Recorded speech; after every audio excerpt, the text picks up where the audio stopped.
ci demande de parole bi ñi nga xam ne fas yéene wu ñu wax ñi bañ a insérer seen carte yi demande parce que day feeñ fii looloo tax.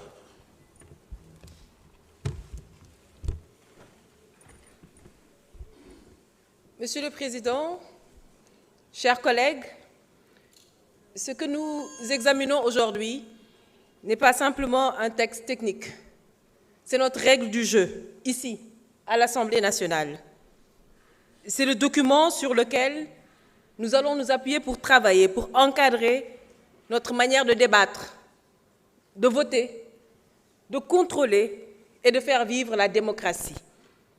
Je tiens d'abord à saluer le travail accompli. Il y a eu un vrai effort collectif, à mon sens, du comité ad hoc,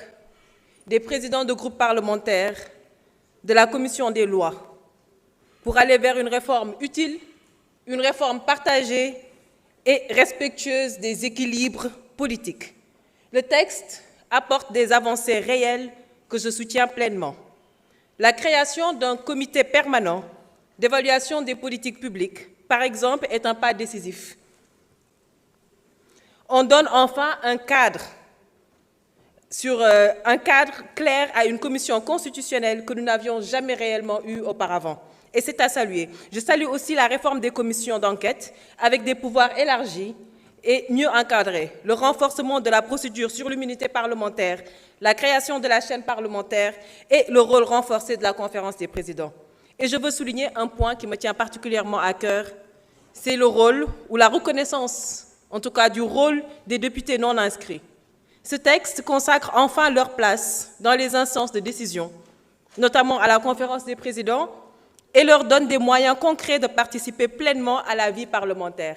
Je pense que c'est une avancée démocratique majeure parce qu'elle respecte le pluralisme et la voix de tous les électeurs, même ceux qui ne se reconnaissent pas dans les grands blocs partisans. Cela dit, nous devons rester quand même très vigilants parce qu'il y a encore quelques zones d'ombre. Je pense à la question des démissions de députés. Le fait de permettre au bureau de constater hors session la démission d'un collègue qui quitte son parti soulève une vraie difficulté. Le député est élu par le peuple et ce lien ne peut être rompu sur décision administrative ou partisane. Nous devons alors éviter toute lecture qui pourrait faire glisser notre régime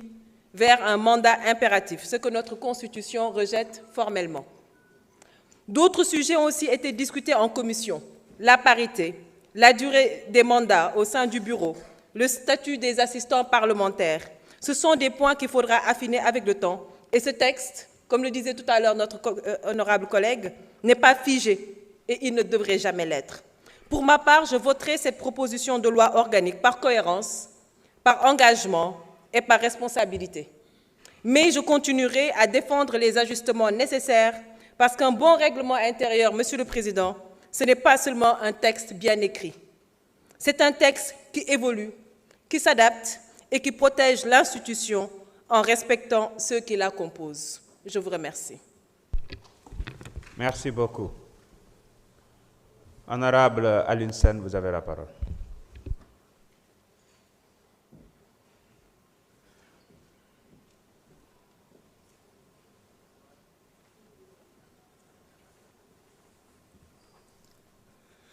Assalamu alaikum wa rahmatullah.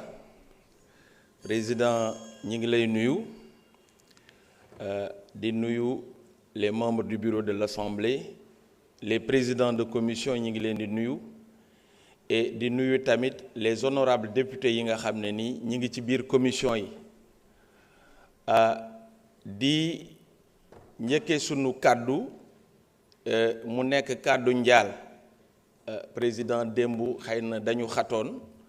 yëguma wóoruma ba xam jot nga information bi parce que ma secrétaire dañu nekkoon fële au niveau de Somone avec la Sonatel ci deuxième jour bi elle a perdu son oncle donc mu ñàkk nijaayam ci la daggee liggéey bi d'ailleurs tey ji sax lañ koy ñaanal kon dañuy wax ne sunu naataango Assane Diop wax na ko léegi boo leen seetloo salle bi tey dafa am dafa am dal ndaxte booba ba tey daje yi nga xam ne ñi ngi ko fi daje da ngeen di gis ne ministère yi danañu ñëw nekk ci wet gi waaye tey sunu biir la te lu tax daje bi ànd ak dal da ngeen gis ne boo moytul ñi nar a jël kàddu ñépp du ñu jël kàddu jëmale ko ci nit parce que léeg-léeg xët-xët yi ak xëccoo bi ci foofu lañ koy gisee mooy bu ñu tuddee nit wax nañ ko léegi règlement intérieur moom mooy biir defe naa amul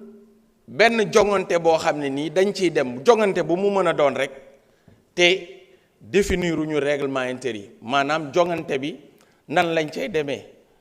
lan moo la ca war lan moo la ca warul yow mi nga xam ne da ngay dem ci jongante bi tey bu ñu jëloon rek lu mel ne football di nga gis ne kat dañu teg ay règles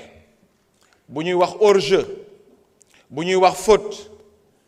bu fekkee ne arbitre bi dafa yor carton jaune ak carton rouge dana yor sax carton vert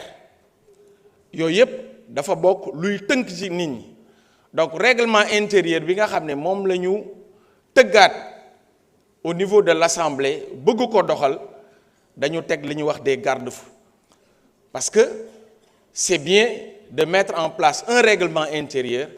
mais ce règlement intérieur dañu ko war a appliquer ñun ñi nga xam ne ñun ñooy ndaw askan bi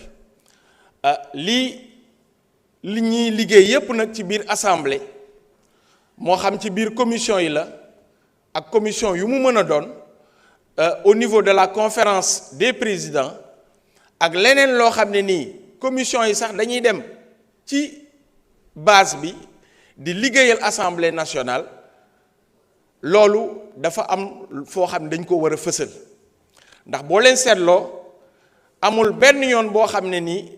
lay xew ci biir conférence des présidents danañ ko wane télévision du ko wane am na loo xam ne député yi ñi ngi koy liggéey jege askan wi waaye kenn du ko fësal d'où maintenant la nécessité de mettre en place la chaîne parlementaire boobu nag moo tax sax ñun ñu yëkkati sunu kàddu ñu gis ne chaîne parlementaire boobu dafa am njëriñ te dañ cee boole woon ñépp ndax dafay baax am na koo xam ne mi ngi ci biir assemblée nationale bi mi ngi laaj lan mooy dayoo walla lan mooy importance su chaîne parlementaire ak nan lañ ci liggéeyee ba ak si fii kon di leen wax ne dès le début le président de l'assemblée woote na woote boo xam ne ni dañ cee sax woo suñu ay mag yoo xam ne ñoom dañu nekkoon ci wàllu média yi Babacar Diagne ci la bokkoon Daouda Ndiaye ci la bokkoon Mignel Barro Sèye daf ci bokkoon Samba Mangane ak ñeneen ñoo xam ne nii non seulement nekkuñu woon peut-être ci télévision bi nekkuñu woon ci rajo bi mais ñi ngi doon liggéey ci suuf Mamadou Ibra Kane ak ñeneen ca booba la ñu tàmbalee associé leen ci ne leen kat dañu bëgg a taxawal chaîne parlementaire ñoom it ñu jox ñu seen xalaat ñu daje fi ay daje yu bari nag ay daje yu bari yoo xam ne ni gis nañ ne chaque fois danañu avancer ci wàllu contenu bi maanaam lan la ñuy dëxëñ ci biir chaîne parlementaire boobu ñu def ko ci